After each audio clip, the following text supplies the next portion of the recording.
Yesus berkata 490 itu komitmen Bapak Ibu Saudara. Kalau Tuhan berkata pengampunan itu perintah. 490 kali 7 kali 70 itu nggak main-main. Itu berarti komitmen kepada Tuhan. Itu berarti ketaatan. Pengampunan itu perintah, bukan pilihan, apalagi perasaan.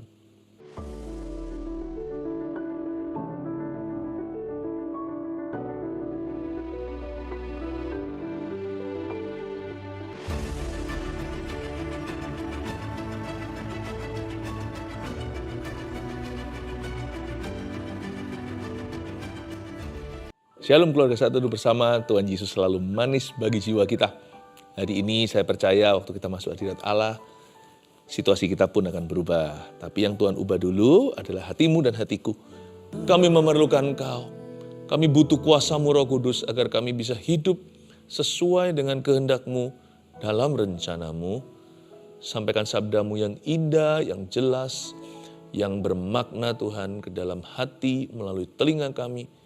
Dan biar Kau urapi lidah bibir hamba-Mu yang menyampaikan, sembunyikan di balik salib Yesus. Makasih Roh Kudus, you're always welcome.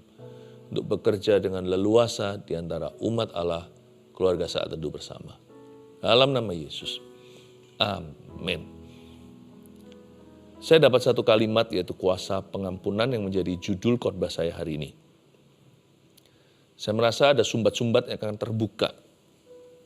Sewaktu saya mempersiapkan firman ini, saya mendengar di dalam roh saya. Sekalipun tidak audible, seperti ada sesuatu yang lepas. Seperti ada sesuatu sumbat yang tiba-tiba dicabut dengan paksa. Puk! Lalu setelah itu bernafas lega. Tuhan taruh di dalam jiwa saya sebuah perkataan. Kalau engkau mau mengampuni orang yang bersalah kepadamu, aku akan mengampuni dosamu. Dan kalau aku mengampunimu, situasimu akan berubah. Saya percaya ada kuasa di dalam pengampunan. Dari waktu ke waktu keluarga saat teduh, saya harus sampaikan soal forgiveness. Karena ini adalah pergumulan sehari-hari dan sangat-sangat menjadi fakta dalam kehidupan banyak orang. Tidak sedikit di antara kita yang masih mengingat-ingat kesalahan orang lain, masih menyimpannya di dalam hatinya. Dan kita tidak bisa mengampuni, tidak bisa let go. Dan Roh Kudus hari ini menerangi mata hati kita untuk melihat bahwa beberapa berkat tersumbat gara-gara kelakuan seperti ini. Karena tidak mau mengampuni. Dari waktu ke waktu harus ada detox ilahi. Berapa kilometer atau berapa minggu atau berapa bulan saya bicara lagi soal pengampunan. Karena saya percaya Tuhan lagi beres-beres rumah. Buka dengan saya di satu ayat dulu di Matius 18 ayat 21 sampai 22. Bunyinya begini, kemudian datanglah Petrus dan berkata kepada Yesus, Tuhan, sampai berapa kali aku harus mengampuni saudaraku jika ia berbuat dosa terhadap aku? Pertanyaan yang sangat jujur ya nih. Tuhan, seberapa jauh aku mengampuni? Tuhan, aku tuh harus sabar sampai kapan dengan orang-orang tertentu? Sampai berapa kali aku harus mengampuni saudaraku bukan saudara-saudaraku? Saudaraku itu berarti satu. Satu orang ya itu melulu. Aku harus mengampuni satu orang itu berapa kali kalau dia dosa terhadap saya dengan cara yang sama. Sampai 7 kali. Menurut saya di ayat 21, Petrus cukup generous, cukup murah hati. Dia tahu sifatnya guru. Dia tahu Yesus itu maha kasih. Karena itu Petrus rasa kasih angka 7 itu sempurna.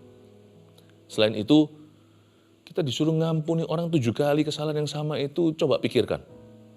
Bukan kita yang makan hati. Sampai 7 kali kah? Jawaban Yesus mencengangkan. Sama sekali tidak terduga. Yesus itu memang beda. Dia berada di liga sendiri di atas semua manusia. Jangan melihat Tuhan sebagai Allah yang menuntut doang. Kalau Tuhan suruh kita, beri kita perintah, Tuhan juga memberi kita kekuatan untuk bisa mematuhinya atau untuk bisa menggenapi firman-Nya.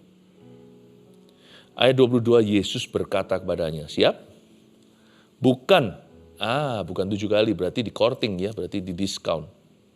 Malahan di-upgrade sama Tuhan Yesus. Aku berkata kepadamu, itu berarti perintah.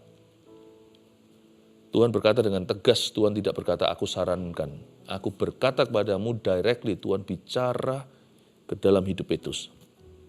Hari ini Tuhan bicara kepada kita.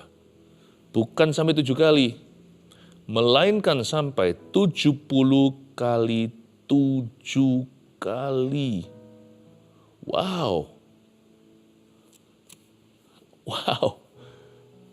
Kadang-kadang kita baca ayat begitu aja, kita nggak renungkan. Kalau kita renungkan ini dahsyat, dan kalau kita mau realistis, kita bisa berkata ini susah.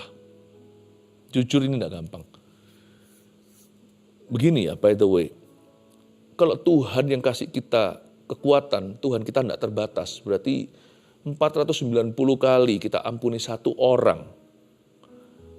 Kesalahan yang sama 490 kali itu nggak main-main, berarti orang itu bebal. Kita disuruh ampuni terus. Apa-apaan ini Tuhan Yesus? Kok aku ditumbalkan, kok aku dirugikan, kok aku dikorbankan? Bukan. Orang yang mengampuni itu berada di sisi Tuhan, sadarkah Anda? Orang yang mengampuni itu orangnya Tuhan. Orang yang membenci orangnya setan. Jadi Tuhan berkata, kamu tidak boleh menyingkir dari sisiku, kamu tidak boleh pindah posisi. Sesusah-susah apa, aku akan memberimu kekuatan baru. Tapi kamu tidak boleh meninggalkan aku. Sebab membenci itu bukan sifatku, mengampuni itu sifat saya. Yesus berkata 490 kali itu, apapun, bagaimanapun, sampai kapanpun, kamu tetap harus jadi orangku. Kamu tetap harus bersama dengan aku. Sadar enggak? Ini bukan perintah. Ini undangan untuk menjadi orangnya Tuhan. Bukan sekedar perintah, ini perintah, jelas-jelas perintah. Dengan mengampuni itu perintah, bukan pilihan. Karena Tuhan tidak berkata gini loh, kamu ampuni ya, nanti kalau kamu siap. Enggak ada. Tuhan tidak berkata, kamu ampuni kalau kamu nanti sudah rasa lebih enak ya. Enggak apa-apa, aku ngerti. Suatu hari kamu ngampuni. Tuhan berkata tidak. Kamu ampuni sekarang, dan kamu ampuni terus. Tapi aku enggak bisa Tuhan. Jujur. Orang yang berkata, aku belum bisa, itu sebenarnya lebih tepatnya dia berkata, aku tidak mau. Karena Tuhan yang kasih kekuatan kok. Aku dapat melakukan segala perkara di dalam Dia yang memberiku kekuatan. Aku belum bisa, itu hanya alasan. Tuhan bisa membaca, tembus alasan kita. Aku belum siap, itu sebenarnya dengan kata lain, aku nggak mau. Lu mau apa? Kalau kita mengeraskan hati, kita sendiri yang rugi. Karena waktu itu, kalau kita mengeraskan hati kita, lama-lama kita akan break free from Jesus. Kita akan punya broken relationship, punya hubungan yang retak dengan Tuhan.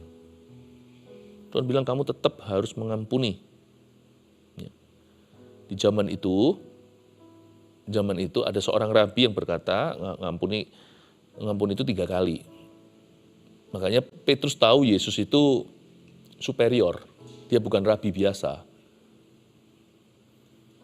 Makanya sama Petrus dinaikkan lebih dari 2 kali lipat.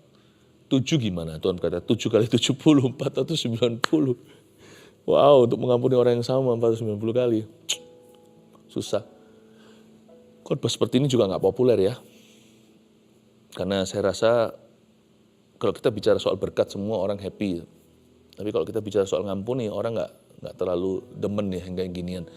Tapi sadarkah Anda ada berkat tertentu yang tidak diberikan sebelum sumbatnya itu dicabut. Dan sumbat itu biasanya adalah benci dan roh tidak mengampuni. Ini juga soal berkat. Tapi harus terlebih dulu ambil itu sumbat. Jenis tertentu tidak bisa diusir kecuali doa dan puasa. Jenis-jenis roh jahat. Ada berkat tertentu tidak akan Tuhan berikan sampai kau mengampuni. Baik itu kesembuhan, penyediaan, kemenangan. Ada berkat tertentu disimpan sampai kita agree dengan kasih. Tentunya kita tidak boleh bebal, tidak boleh jadi orang yang fasik lidah dan berkata, mana bisa, nggak masuk akal. Kalau ini ide saya, bisa dibantah. Kalau ini firman, jangan kau bantah. Karena Siapa mengurangi apa kata firman, nanti dari dia diambil hak atas pohon kehidupan suatu hari di akhirat. Jangan ditambahin, jangan dikurangin. Kalau ini Tuhan ya Tuhan. Ini bukan lagi tafsiran. Ini ada firman yang keluar dari mulut Yesus sendiri. Ini biografinya Tuhan Yesus ini, Injil. Ini Yesus yang ngomong, bukan orang lain. Jadi kalau Yesus ngomong, pasti kita bisa. Yesus kalau bicara, itu berarti benar. Jadi jangan pernah kita berkata, Tuhan itu Tuhan, bisnis adalah bisnis. Jangan pernah berkata itu firman, tapi aplikasinya nggak bisa. Dalam kenyataan, itu nggak mungkin bisa. Atau beda dunia, itu dunia rohani. Kalau ini dunia persilatan. Apakah dengan demikian kita berkata Tuhan itu tidak relevan di dunia tertentu? Sebab barang siapa menolak pengajaran Tuhan, dia menolak Tuhannya. Apakah kita berani berkata, Yesus, engkau hanya bisa bertahta di gereja, di dalam kehidupan, di dalam dunia tertentu, engkau tidak punya otoritas. Pengajaranmu dan perintahmu tidak relevan. Don't ever say that. Berarti nanti Tuhan tidak akan sertai kau di dunia itu. Tapi tentunya bukan berarti kita diajari bodoh. 490 kali, terus ngampuni orang itu, lalu kita dipermainkan. Tuhan tidak pernah ajari kita dipermainkan. Tuhan yang sama yang mengajari kita cerdik seperti ular, tidak akan mau anak-anaknya dipermainkan. Tapi sebelum kita bicara soal hikmat, mari kita bicara soal taat. Taat itu harus mutlak sama Tuhan Yesus, itu dulu. Karena itu saya kasih poin pertama, pengampunan itu perintah Bapak Ibu Saudara, bukan pilihan. Kenapa 490 kali? Coba bayangkan ya. Kalau kita disuruh ngampuni 490 kali, orang yang sama, atau orang beda lah, sama saja. Setiap kali, pasti perasaan kita beda. Coba satu orang ini salahin kita pertama kali, pasti kita kesel sekali kan, kita rasa seperti dikhianati. Kedua kali kira-kira perasaan apa yang hinggap? Lu lagi, kamu lagi. Ketiga kita udah males lah, kita udah gak berharap orang ini bisa berubah. Keempat, kelima. Jadi 490 kali itu pasti feelingnya beda-beda. Setiap kali kita harus ampuni lagi itu pasti mengandung perasaan yang beda-beda. Kalau pengampunan itu bukan perintah, berdasar perasaan kita, bisa-bisa performa kita pun lain-lain di setiap rondenya. Pengampunan pertama susah karena dia pertama kali. Nanti ketiga saya baru bisa menerima, yang tiga lebih kuat. Pengampunan pertama lebih pas-pasan. Seperti orang lulus itu pas banget ya angkanya. Atau bisa jadi nanti pengampunan yang ketujuh kali itu yang paling susah. Hati kita sudah kesumat, rasanya ini orang ya, saya rasanya sudah gregetan gitu. You see, kalau perasaan kita itu main, menurut saya kita nggak mungkin bisa 490, nggak bisa langgeng, nggak bisa konsisten. Karena setiap kali pasti mengandung dan mengundang perasaan yang berbeda-beda. Yesus berkata 490 itu komitmen Bapak Ibu Saudara. Kalau Tuhan berkata pengampunan itu perintah, 490 kali 7 kali 70 itu nggak main-main. Itu berarti komitmen kepada Tuhan, itu berarti ketaatan. Pengampunan itu perintah, bukan pilihan, apalagi perasaan. Apalagi yang membuat kita selayaknya mengampuni. Saya beritahu pada seseorang tak lama yang lalu, orang itu benar-benar mengalami sesuatu yang buruk, perlakuan yang sangat tidak adil. Saya ngomong gini, pengampunan itu adalah kado yang kamu beri kepada dirimu sendiri loh. Loh kok bisa dia bilang gitu? Kan saya disuruh ngampuni orang itu kan, untuk orang itu. Iya memang untuk orang itu, tapi orang itu kau ampuni atau tidak ampuni, orang itu gak kerasa. Tapi kalau Anda mengampuninya atau tidak mengampuninya, Anda yang kerasa. Oh iya ya. Karena ketika engkau mengampuni, poin kedua, pengampunan itu membebaskan hati kita. Karena kalau kita benci, hati kita sendiri yang rusak duluan. Karena kebencian itu menyimpan racun dalam jiwa. Tidak mengampuni itu toksik bagi kehidupan rohani seseorang. Dia merusak emosi kita, mengganggu pikiran kita. Dia bisa membuat perasaan kita itu galau Dan frustrasi seperti tidak ada channel, nggak ada saluran keluar. Coba bayangkan kalau Anda merasa sesuatu nggak bisa disalurkan itu, rasanya kan jadi penyakit. Lalu dia mengacaukan pikiran kita sehingga kita nggak bisa berpikiran jernih. Sebenarnya orang yang paling merugi ketika tidak mengampuni itu bukan orang yang dia ampuni. Bukan orang yang dia tidak ampuni. Yang paling merugi adalah orang itu sendiri yang tidak mau mengampuni. Pengampunan itu membebaskan hati kita. Coba lihat Ibrani pasal 12 ayat 15, jagalah supaya jangan ada seorang pun menjauhkan diri dari kasih karunia Allah. Apa yang menjauhkan kita dari kasih karunia? Benci, dendam, dan semua memori akan kesalahan orang. Itu menjauhkan kita dari kasih karunia Allah. Akhirnya kita yang jauh dari Tuhan, bukan orang itu. Orang itu ya memang dari dulu salah. Jauh nggak ada bedanya, dia selalu jauh. Tapi kita yang jadi jauh. Tadinya kita nggak apa-apa. Yang benar jadi salah. Yang salah ya tetap salah. Kecuali dia bertobat, terjadi pemulihan dua arah. Tapi orang yang benar jadi salah kalau dia tidak mengampuni. Agar jangan tumbuh akar yang pahit. Jadi bisa tumbuh akar pahit loh di dalam diri kita. Dan tumbuh, kata tumbuh itu bukan tiba-tiba. Berarti dia hari per hari. Lalu setelah dia tumbuh sampai level tertentu, dia akan menimbulkan kerusuhan. Dan itu akan mencemarkan banyak orang. Dan orang pertama yang dicemarkan, ya orang itu sendiri. Pengampunan itu membebaskan hati kita. Seperti ada sumbat tiba-tiba. Ini kalau jantung bahaya ya, jantungnya itu bisa serangan jantung. Jantung itu kalau tersumbat arteri atau ininya, atau salurannya, wah itu bisa membuat orang mati. Tahukah penyumbat berkat itu adalah roh yang tidak mengampuni? Pastor Philip, mengampuni itu apakah berarti aku harus melupakan? Kita toh nggak akan bisa lupa, kecuali kita pikun suatu hari. Jadi melupakan itu adalah kata aktif, kita harus sengaja, artinya bukan tidak ingat. Ingat sih pasti ingat kalau mau diingat-ingat. Tapi kita tidak boleh fokus ke situ, orientasinya jangan ke sana. Jangan jadikan itu tema sentral kita. Bukannya lupa, yang dimaksudkan lupakan, mengampuni itu melupakan itu artinya jangan sengaja mengingat-ingatnya. Taruh itu di belakang dan sudah tidak perlu lagi referensi atau kembali ke situ. Kita sengaja melupakannya, berarti tidak menjadikan itu fokus hidup kita. Dan itu tidak akan mendikte perasaan kita, karena kita selesaikan di tata Tuhan. Dan itu juga tidak akan mempengaruhi setiap keputusan kita. Karena kalau orang tidak mengampuni itu, keputusannya akan terpengaruh. Dia lakukan sesuatu demi pembuktian diri, atau untuk menyerang kembali, atau membalas kejahatan dengan kejahatan. Atau bisa jadi kalau dia tidak bisa lampiaskan ke orang itu, nanti dia akan muring-muring sama orang sendiri, dia akan lampiaskan ke orang yang lain, atau orang berikutnya. Orang yang biasanya dibully, akan kemudian membuli.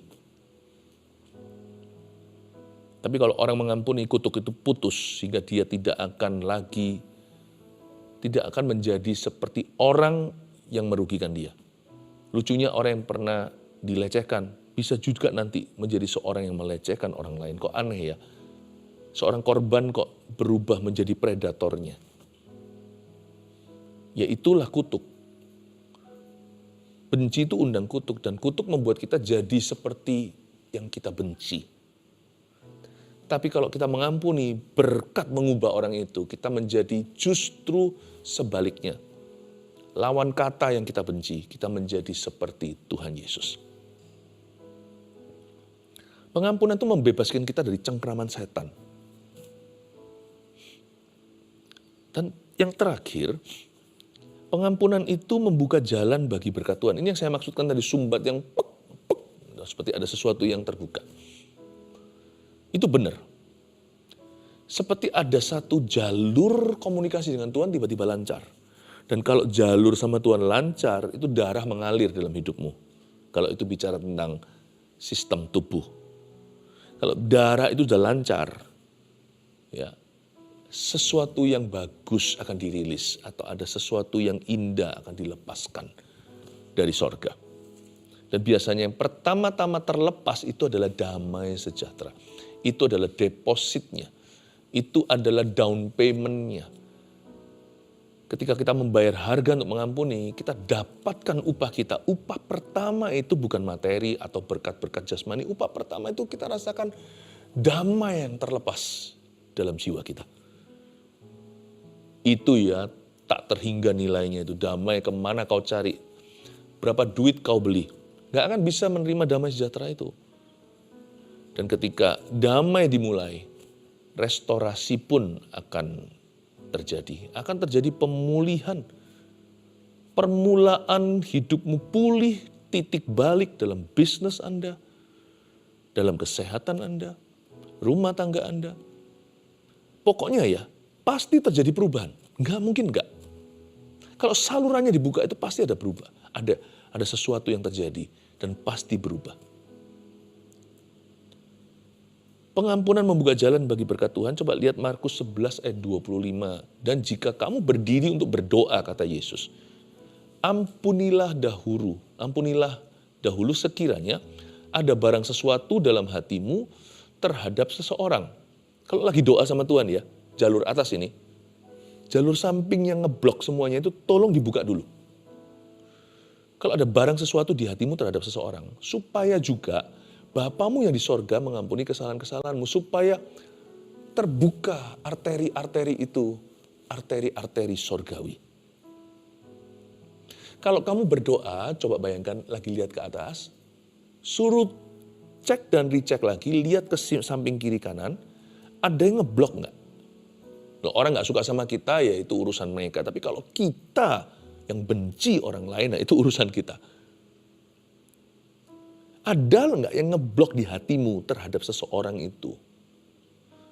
Barang sesuatu dalam hatimu terhadap orang lain. Tidak dibalik loh ya, orang lain terhadapmu itu urusan mereka. Tapi di hatimu terhadap seseorang, ada nggak? Itu cepat dibuka dulu, diberesin. Supaya nanti ke atasnya lancar.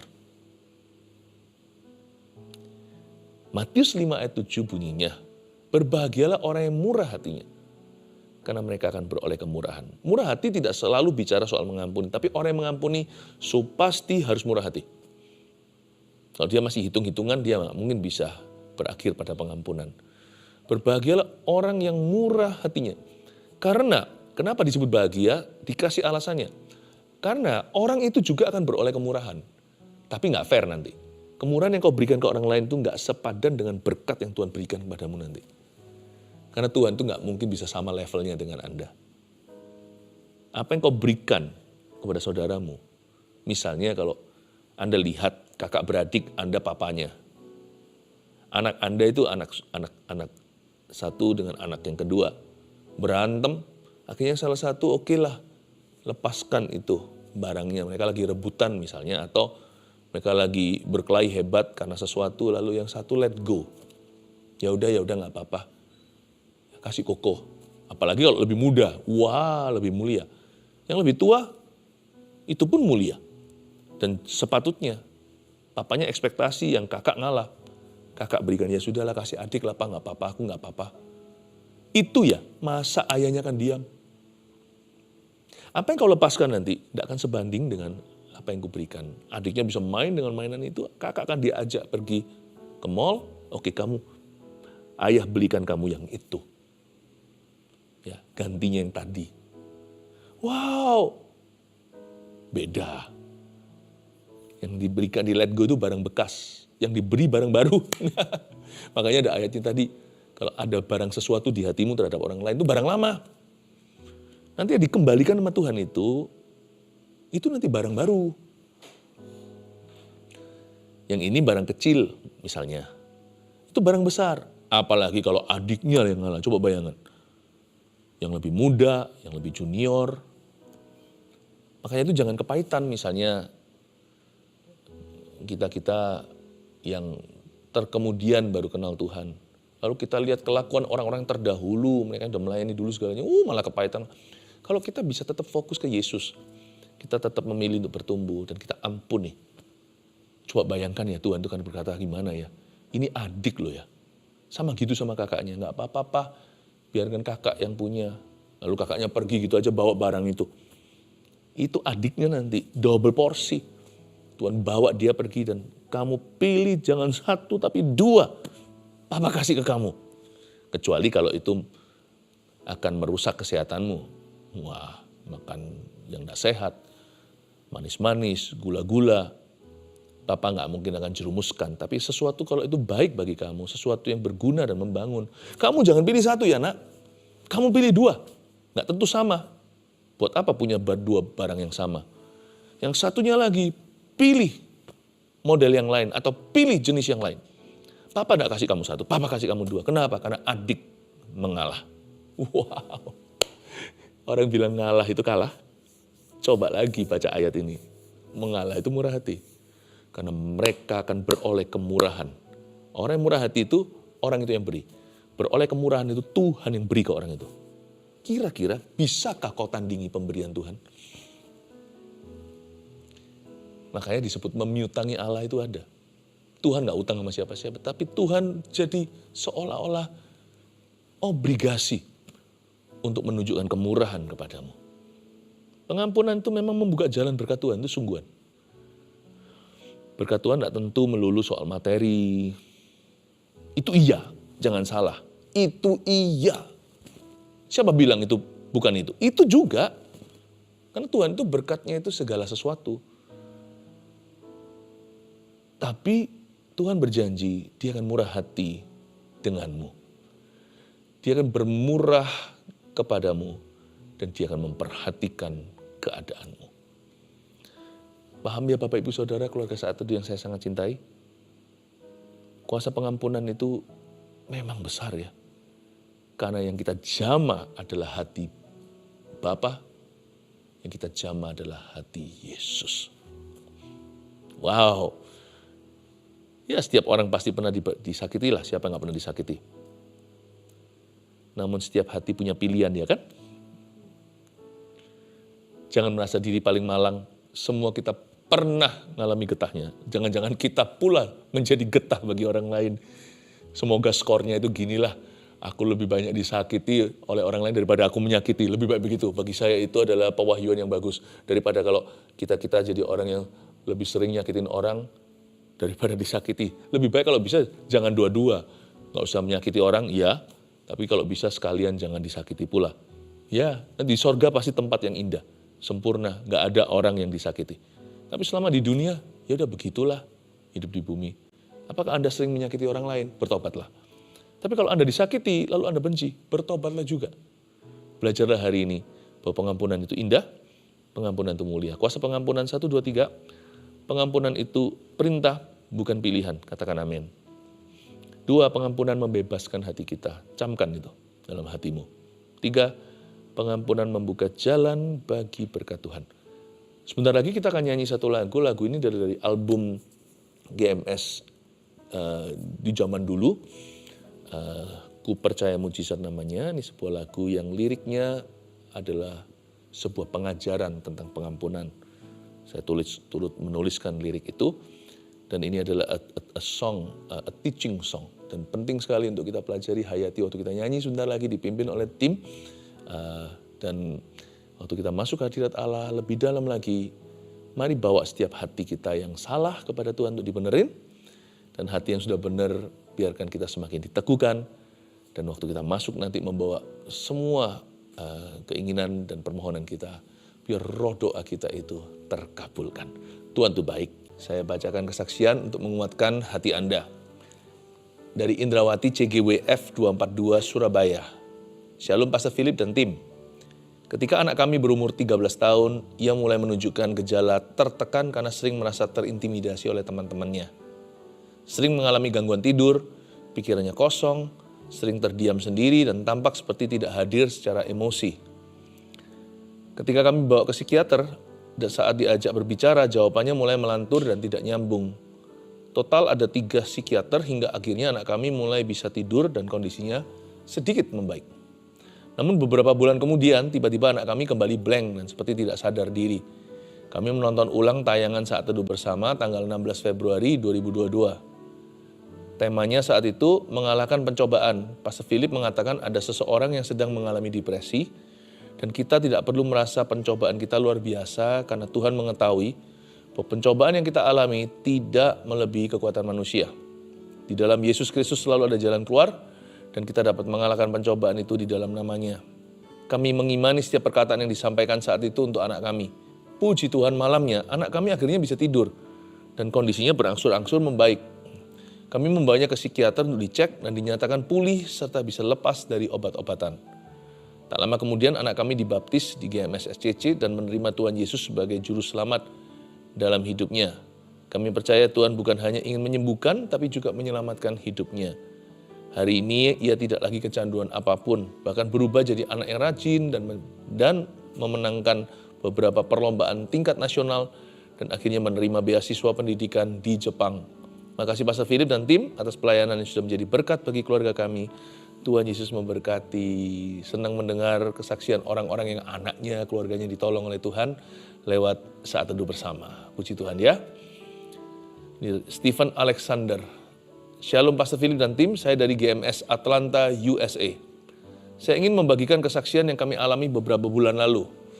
Pada bulan Juni 2025, saya dan istri mengalami pergumulan yang cukup berat dalam hal pekerjaan dan finansial. Kondisi ekonomi kami saat itu berada di ujung tanduk.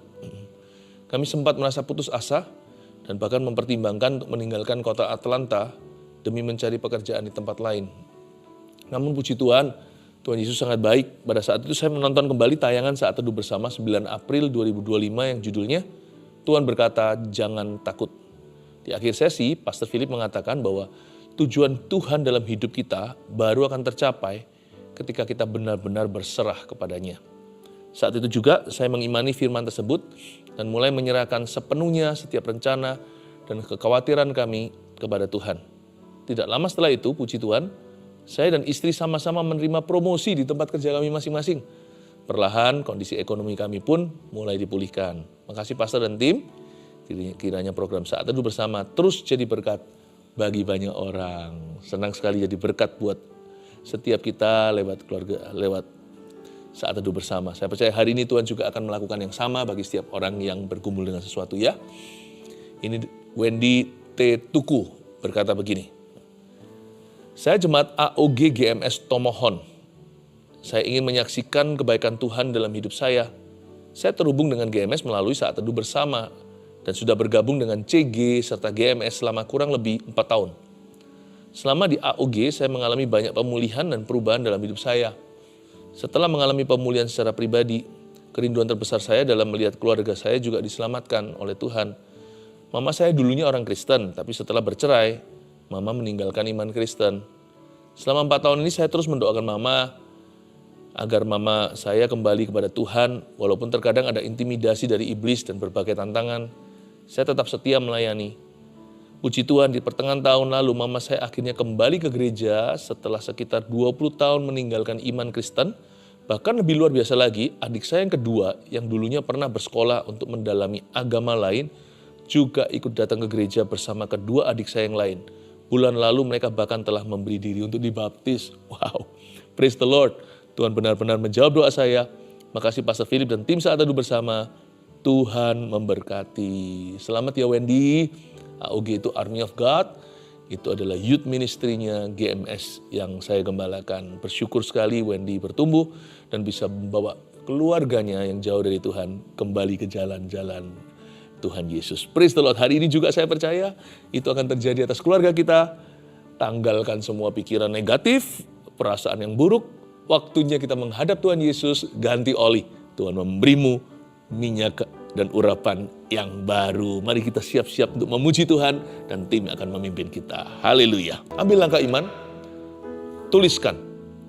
Mungkin tidak perlu tuliskan nama lengkapnya untuk menjaga identitas mereka. Mungkin bisa inisialnya. Atau mungkin hanya nama depannya. Toh tidak akan terbaca oleh orang-orang itu. Anda bisa tulis di komentar maupun di live chat. Aku ampuni si A. Kalau ada sesuatu yang mengganjal di hatimu, lepaskan, kau lakukan demi dirimu juga. Sebagai kado hari ini di Saat Teduh Bersama, untuk hati dan jiwamu yang selama ini terganggu oleh karena memori buruk itu. Lepaskan pengampunan. Ada sesuatu yang terlepas dari sisi Tuhan. Tuliskan, saya mengampuni si A dalam nama Yesus. Jangan tanya perasaanmu, tulis dengan iman lalu jadikan itu komitmenmu. Mulai hari ini, tidak lagi berbicara terus negatif atau terus fokus pada kesalahan orang itu dan membiarkannya mendikte segala perasaan dan keputusan hidup Anda. Lepaskan, serahkan ke Tuhan, move on, dan fokus pada kebaikan Tuhan. Tuliskan, saya mengampuni si A di dalam nama Tuhan Yesus. Lebih dari satu orang juga nggak apa-apa. Tapi kalau nggak ada, ya sudah nggak apa-apa. Jaga dia hatinya dalam roh pengampunan ini. Hiduplah sedemikian rupa, dekat sama Tuhan, dan mengalami berkat-berkatnya. Mari kita berdoa sekarang untuk semua orang yang menuliskan tadi, termasuk yang telah mencatat di sini semua kebutuhan permohonan doa. Tuhan, berkati di dalam nama Yesus, lepaskan roh pengampunan, sumbat itu terbuka. Di dalam nama Yesus Kristus, aku lawan setiap roh kepahitan, roh penolakan. Di dalam nama Tuhan Yesus Kristus, aku hancurkan, aku usir dari kehidupan orang. Aku usir setan di dalam nama Yesus. Saya tidak perlu teriak-teriak, tapi ada otoritas di sini. Ada orang tertentu yang mengalami kelepasan saat ini. Bahkan ada pula, saya merasa ada orang yang mengalami kelepasan sampai tumpah saat ini juga. Seperti roh kepahitan itu keluar semuanya. Di dalam nama Yesus, aku hancurkan roh itu, jangan pernah kembali ke orang itu. Di dalam nama Yesus. Terima kasih Tuhan. Saya rasakan ada satu orang yang sakit hipertensi. Dan juga ada masalah di dalam ginjal Anda. Pembuluh darahnya. Tuhan menjamah orang itu. Dan menyembuhkannya. Di dalam nama Yesus. Tuhan memberkatimu, menyembuhkanmu. Hipertensi, aku patahkan kuasamu. I speak healing in Jesus' name. Jikalau Anda ada di rumah sakit, Anda akan segera keluar sehat walafiat. Tidak ada cacat celah sama sekali. Di dalam nama Tuhan Yesus Kristus. Ada satu ibu muda sedang hamil, anaknya didiagnosa ada rubella. Dan Anda sudah khawatir dan ketakutan. Dan juga sebenarnya sudah diperingatkan bahwa anak ini nanti lahir tidak akan normal, pasti ada kecacatan. Aku patahkan dalam nama Yesus. Namun ibu muda ini, Anda adalah anak tertolak, kata Roh Kudus. Anda adalah produk tertolak. Hidupmu pahit dan banyak kepahitan di hatimu. Lepaskan pengampunan itu, Anda akan dibebaskan, anak itu mengalami mujizat. Dalam nama Yesus. Jangan kau gugurkan anak itu. Nanti kalau sudah lahir, dan dia lahir dengan normal, dengan semua kondisinya baik-baik. Tulis kesaksian, kalau Tuhan kehendaki nanti dibacakan. Tulis kesaksian bahwa Tuhan memeliharamu, anak itu. Saat kau taat pada firman-Nya, mujizat terjadi. Sumbat diangkat. Kutuk keturunan dipatahkan. Jadilah orang yang manis sifatnya, bukan orang yang pahit. Di dalam nama Yesus Kristus. Haleluya. Terima kasih Tuhan. Mari kita isi hati kita dengan kasih. Keluarga saat teduh bersama, angkat tangan di hadapan Tuhan. Terimalah kasih sayang Tuhan Yesus. Di dalam nama itu yang indah, Allah Bapa, Putra, Roh Kudus memberkatimu sekarang. Haleluya. Amin.